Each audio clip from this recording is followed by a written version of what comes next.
Hello student.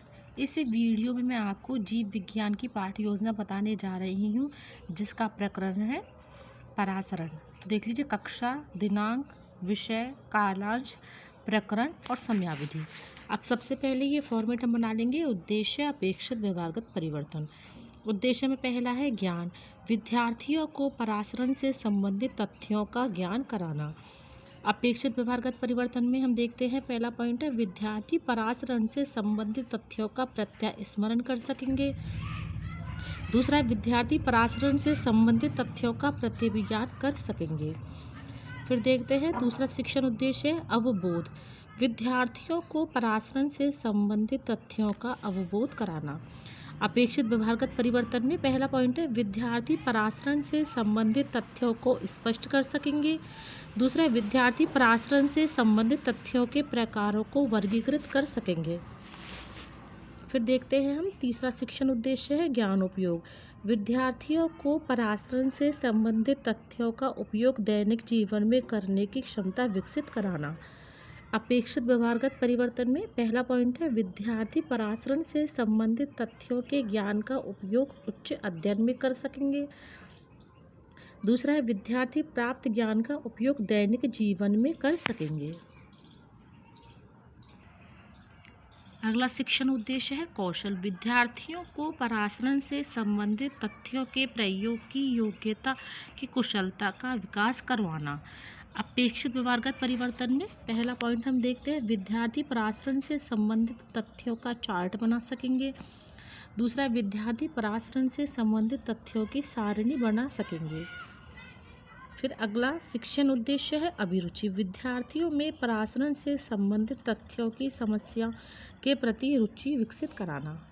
अपेक्षित व्यवहारगत परिवर्तन में पहला पॉइंट है विद्यार्थी परासरण से संबंधित तथ्यों के बारे में पत्र पत्रिकाओं के माध्यम से और अधिक रुचि विकसित कर सकेंगे। दूसरा विद्यार्थी परासरण से संबंधित तथ्यों के बारे में मित्र मंडली में चर्चा कर सकेंगे। अगला शिक्षण उद्देश्य है अभिवृत्ति, विद्यार्थियों में परासरण से संबंधित तथ्यों के प्रति वैज्ञानिक सकारात्मक दृष्टिकोण विकसित कराना। अपेक्षित व्यवहारगत परिवर्तन में पहला पॉइंट है विद्यार्थी परासरण से संबंधित तथ्यों के प्रति सकारात्मक दृष्टिकोण विकसित कर सकेंगे। दूसरा विद्यार्थी परासरण से संबंधित तथ्यों के प्रति वैज्ञानिक दृष्टिकोण विकसित कर सकेंगे। अब आगे देखते हैं सहायक सामग्री, कक्ष उपयोगी सहायक सामग्री जैसे चार्ट, मॉडल, संकेतक, लपेट फलक इत्यादि। पूर्व ज्ञान, विद्यार्थी परासरण के बारे में सामान्य जानकारी रखते हैं। अब आगे हम देखते हैं प्रस्तावना में ये फॉर्मेट हम बना लेंगे। क्रम संख्या छात्रा अध्यापिका क्रिया छात्र क्रिया।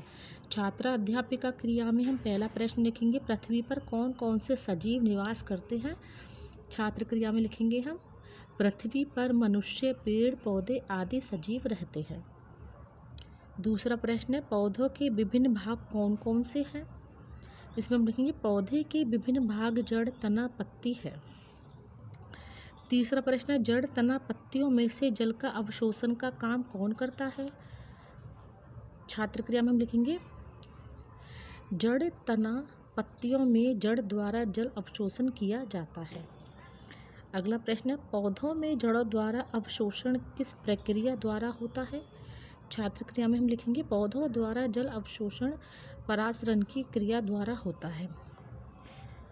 पांचवा प्रश्न परासरण के बारे में आप और क्या जानते हैं। तो यहाँ हम लिख देंगे छात्र क्रिया में समस्यात्मक। उद्देश्य कथन, आज हम परासरण के बारे में अध्ययन करेंगे। शिक्षण बिंदु है 3 हमारे, जिसमें फर्स्ट है परासरण का अर्थ, दूसरा है अंतः परासरण और तीसरा बाह्य परासरण।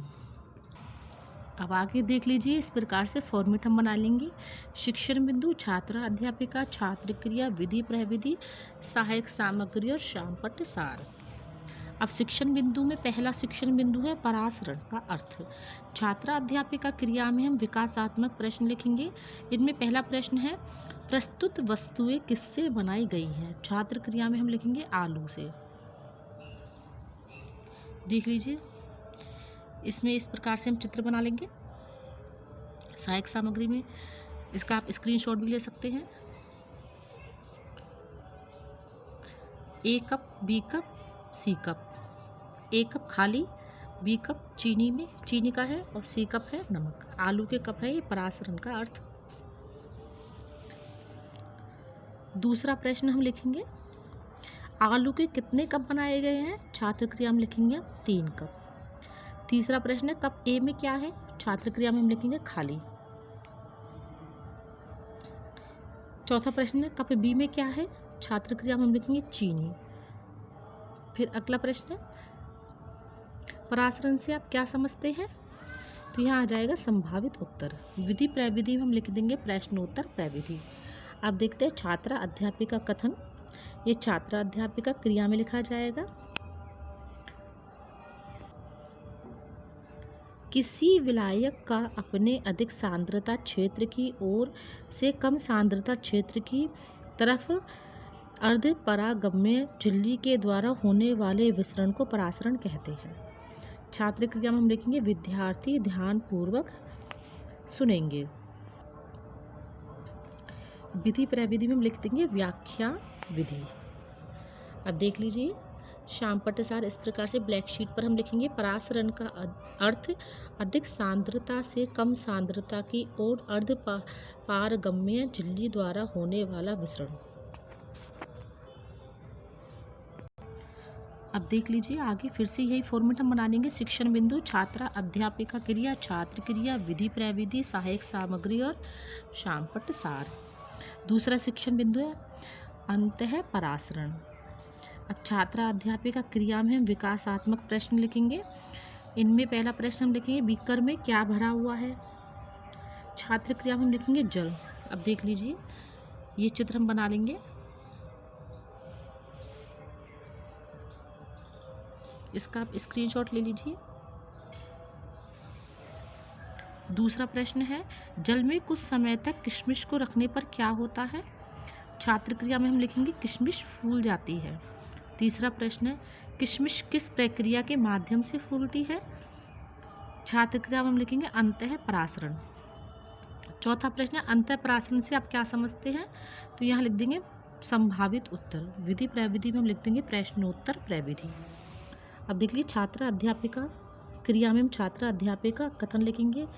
किसी कोशिका को पानी अधोपरासरी विलयन में रखा जाता है तो जल के अणु कोशिका के अंदर प्रवेश करने लगते हैं।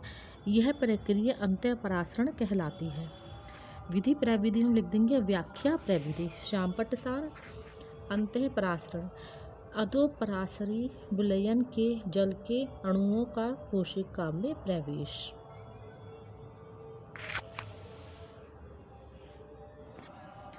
अब देख लीजिए फिर से यही फॉर्मेट हम बना लेंगे। शिक्षण बिंदु, छात्रा अध्यापिका क्रिया, छात्र क्रिया, विधि प्रविधि, सहायक सामग्री और श्याम पट्टसार। तीसरा शिक्षण बिंदु है वही परासरण। अब छात्रा अध्यापिका क्रिया में हम विकासात्मक प्रश्न लिखेंगे। इनमें पहला प्रश्न हम लिखते हैं बीकर में किस प्रकार का मिश्रण लिया गया है? छात्र क्रिया में लिखेंगे शर्करा का अत्यधिक सांद्र विलयन। देख लीजिए वही परासरण का चित्र हम लगा देंगे सहायक सामग्री में। आप इसका स्क्रीनशॉट ले लीजिए। अब दूसरा प्रश्न हम लिखते हैं अंगूर को कुछ समय तक अधिक सांद्र शर्करा के विलयन में रखने पर क्या प्रतिक्रिया होती है? छात्र क्रिया में लिखेंगे हम अंगूर सिकुड़ जाता है। तीसरा प्रश्न है अंगूर का सिकुड़ना कौन सी प्रक्रिया के माध्यम से होता है? छात्र क्रिया में लिखेंगे वही परासरण। चौथा प्रश्न है वही परासरण के बारे में आप क्या जानते हैं? तो यहाँ लिखेंगे हम संभावित उत्तर। विधि प्रविधि में लिख देंगे प्रश्नोत्तर प्रविधि। अब देखते हैं छात्रा अध्यापिका क्रिया में छात्रा अध्यापिका कथन हम लिखेंगे वही परासरण की प्रक्रिया में जब किसी कोशिका को अति परासरी विलयन में रखने पर जल के अणु कोशिका में से निकलकर बाहरी विलयन में प्रवेश करने लगते हैं तो यह प्रक्रिया वही परासरण कहलाती है। विद्यार्थी ध्यान पूर्वक सुनेंगे। विधि प्रविधि में लिख देंगे व्याख्या प्रविधि। अब देख लीजिए श्याम पटसार ब्लैक शीट पर इस प्रकार से हम लिखेंगे, वही परासरण अति पराश्रय विलयन में जल के अणु का कोशिका से बाहर निकलना। अब देखते हैं मूल्यांकन प्रश्न। निर्देश निम्न प्रश्नों में सही विकल्प का चयन कर कोष्ठक में लिखिए। पहला प्रश्न, अधिक सांद्रता से कम सांद्रता की ओर अर्ध पारगम्य झिल्ली से होकर जाना क्या कहलाता है? ए परासरण, बी विसरण, सी AB, डी कोई नहीं। दूसरा प्रश्न, वही परासरण में विलयन कैसा होता है? ए अत्यधिक सांद्र, बी कम सांद्र, सी दोनों, डी कोई नहीं। निर्देश निम्न प्रश्नों में सही विकल्प का चयन कर रिक्त स्थान की पूर्ति कीजिए। तीसरा प्रश्न है, अंतः परासरण में विलयन रिक्त स्थान प्रकार का होता है, अधोपरासरी, अतिपरासरी। चौथा प्रश्न, विलयन का अत्यधिक सांद्रता से कम सांद्रता क्षेत्र की ओर जाना कहलाता है, परासरण, विसरण। अगला प्रश्न, निर्देश निम्न प्रश्न का उत्तर 1 से 2 पंक्तियों में दीजिए। पांचवा प्रश्न, अंतः परासरण का उदाहरण दीजिए। अगला निर्देश निम्न प्रश्न का उत्तर 4 से 5 पंक्तियों में दीजिए। वही परासरण किसे कहते हैं? गृह कार्य, परासरण का अर्थ बताते हुए अंतः परासरण व वही परासरण को स्पष्ट कीजिए। तो देख लीजिए, ये हो गई हमारी जीव विज्ञान की पाठ योजना। आप इसी फॉर्मेट को ध्यान में रखकर जीव विज्ञान के और भी लेसन प्लान बना सकते हैं। Thank you.